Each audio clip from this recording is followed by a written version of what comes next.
are learning more about two Alabama students killed in the New Orleans terror attack. Funeral services have begun for one of the victims, and the family of the other young man, an Auburn student from Montgomery, is speaking out tonight. WDHN's Christian Jones joins us live in the newsroom now with the latest. Christian? Jessica, family and friends of Drew Dolphin, one of the two Alabama victims, say they are still in complete shock after hearing the news.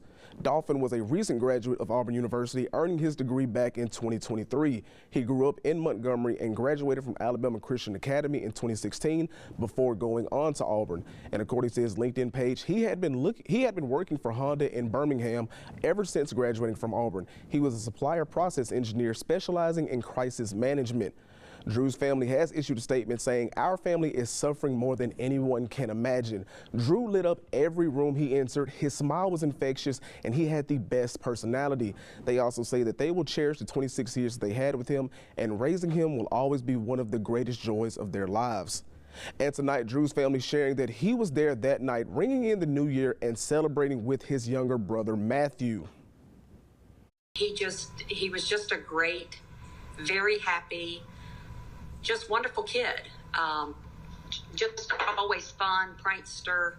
Couldn't stay mad at him. No. Little mischievous. Yes. But a good kid. Yes. Wow. And I tell you, I want for y'all to realize, or anyone to realize, and everybody that knows Drew and knows Matthew, they were one. The kids, they slept together. They were best friends. Drew lived in Birmingham, but he would go to the lake every weekend to be with his brother. They were just extremely close brothers. Matthew survived the attack but left the scene without his brother. And today, funeral services began Friday for another Alabama student killed in the New Orleans attack, Kareem Badawi. He was just 18 and had come to Alabama from his hometown of Baton Rouge. His funeral service will take place after his burial, a tradition in his faith. But first, his family gathered for a brief prayer service. All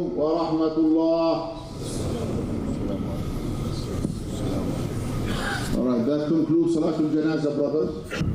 Allahu Akbar. Family and friends gathering at the Islamic Center of Baton Rouge for Alabama freshman Kareem Badawi's funeral services today.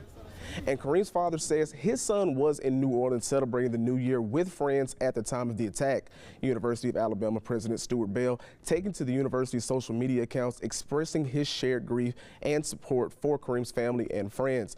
Kareem was majoring in mechanical engineering and had just pledged with the fraternity Sigma Chi in the fall, and its members also taking to Instagram saying, "Our thoughts and prayers go out to his family, friends, and all those impacted by this tragedy. All honor to his name." Kareem grew up in Baton Rouge and played football at Escopio High School just last spring before graduating.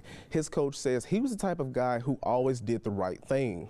For him to be at the wrong place at the wrong time, you know, that's something that Kareem was never. He was always at the right place at the right time, and you know, very unfortunate that he was at the wrong place at the wrong time. And Coach Burgers remembers Kareem as a role model who always had a smile on his face. And after she learned of two Alabama students killed in the New Orleans attack, U.S. Senator Katie Britt spoke with family members. After speaking with Drew Dolphin's family, she wrote about Drew, whether it was academics or wakeboarding with his brother Matthew. He followed his passions with genuine zeal and unwavering dedication. He pursued his love for mathematics while earning an engineering degree from Auburn, and then turned that pursuit into a profession at Honda. Drew was living the American dream at age 26.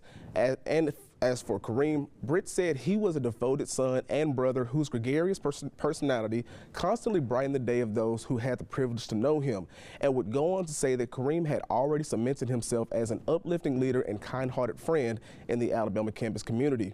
Two young men whose lives were filled with so much promise cut painfully short, leaving so many people left to grieve. For now, we're live in the newsroom. Christian Jones, WDHN News for the Wiregrass.